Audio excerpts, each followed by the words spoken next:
чтобы оно стояло. Привет. Может быть, вы поддержите пальцем? Привет просто вот еще раз. так? Да. Мы, Дубль 2. мы сейчас в Петербурге, и я хочу спросить задать несколько вопросов у Кати, которая живет в Сингапуре и владеет школой русского языка, у которой школа русского языка в Сингапуре. Катюша, расскажи, пожалуйста, немного о себе сначала.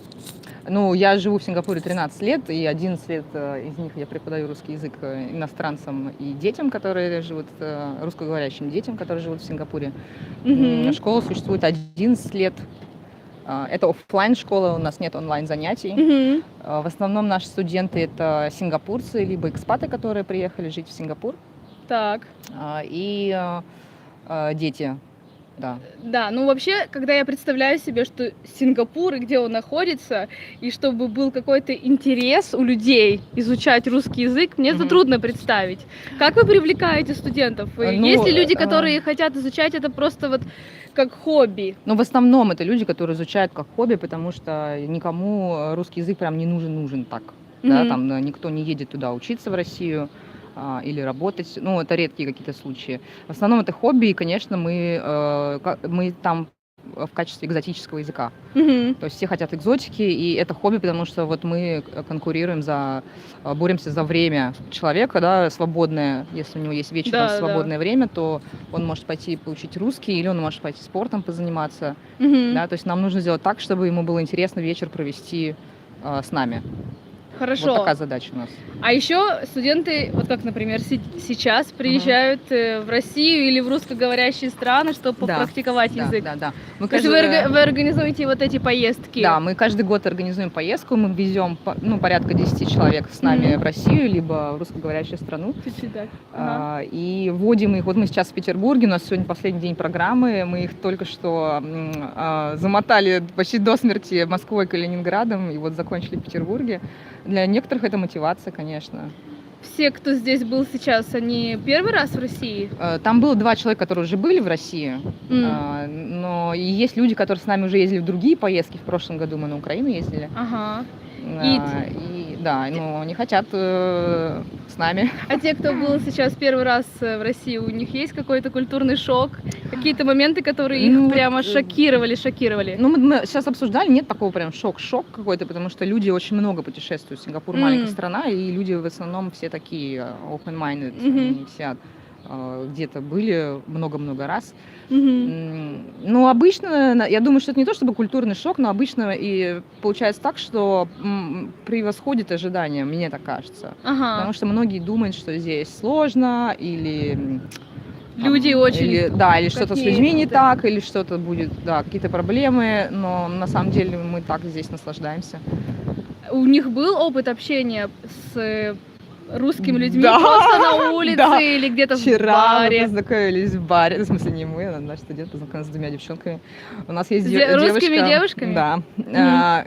У нас есть студентка, девушка, которая просто себе такую задачу поставила, что она будет подходить к разным людям, представляться, говорить, там, я такая-то, живу в Сингапуре, там, а вы, какой-то диалог выстраивать. Это тяжело делать, тем более азиатам, как мне кажется, потому что менталитет. Азиаты же достаточно закрытые. Да, нет такой культуры подойти, там вот так вот, мы там только что познакомились, можем обниматься.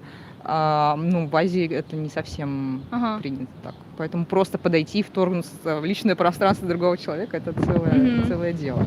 Но не все такие азиаты, есть такие более-менее... у нас просто все студенты, которые у нас учатся, они не все стандартные, скажем так, потому что не все нормальные люди выбирают русский язык как свое хобби. Чтобы человек выбрал русский язык, да, они уже априори такие необычные и классные. Здорово. Они хотели бы сюда приехать еще раз? Какие у них впечатления? Я думаю, что да, потому что Россия-то большая. Все хотят Камчатку, все хотят Якутск, все хотят там Байкал. То есть сейчас для многих Москва, Питер — это просто путешествие в города, такое знакомство. И я думаю, что возможно, и кто-то из них поедет потом еще дальше. Дальше, потому что уже будет не так страшно и понятно, и что, и как. Здорово. Русский язык учат даже в Сингапуре. Никого не останавливает, Да, что это никого не далеко. останавливает, да, Или что да, да, русские да, да. какие-то агрессивные или не улыбаются. Ну, просто, да, есть такой момент, что многие думают, что русский изучают, потому что это надо, или что-то там, какие-то есть такие причины. На самом деле русский язык можно изучать, потому что это интересно, хобби. Если мы вообще, кстати, сделаем бренд, да, у России, как страны, которая, ну вот после чемпионата, например, у нас это пошло, как мне кажется, да, вот это Больше, такой, наверное, да. такое какой-то, ну, месседж, да, такое сообщение, что, Мгм. да, приезжайте к нам, мы вам рады. Если вот это будет продолжаться, я думаю, что Да-да-да, интерес, слава богу, интерес еще больше то будет, да. это меняется отношение, потому что до сих пор есть люди в Европе, которые живут ближе, чем Да, вы. да, да. Они боятся приехать, потому что они боятся сюда приезжать, просто они думают, что здесь их кто-то обязательно убьет на улице. Мгм, мгм. И об этом мне говорят, например, сейчас студенты голландцы, как их друзья за них боятся. Да, Они да. им звонят и говорят, ну что с вами, все Ну, у нормально. нас одну студентку не отпустил папа, например, да, м, потому что она из Индии, да. А, Вот, там были такие, ну, в конце как бы отпустил, но так переживал, и поэтому в итоге, вот, я не знаю, он не поехал с нами. ясно. Спасибо большое, Катя. Если у вас будут какие-то вопросы, я думаю, что можно будет писать их потом в комментариях, и мы Да, конечно. сможем уже ответить после того, как это видео окажется на канале. И спасибо вам большое. Спасибо молодому человеку, который держит телефон, Спасибо. потому что наш телефон от Сдувает ветра ветер, у нас все падает. волосы вот так вот. Сегодня, да, ветер в Петербурге, а Кате нужно бежать на поезд в Да, у меня Москву. вот будильник сработал. Спасибо У меня через большое. 15 минут Пока-пока. поезд. Кате поезд. Пока. Все, пока. У вас, наверное,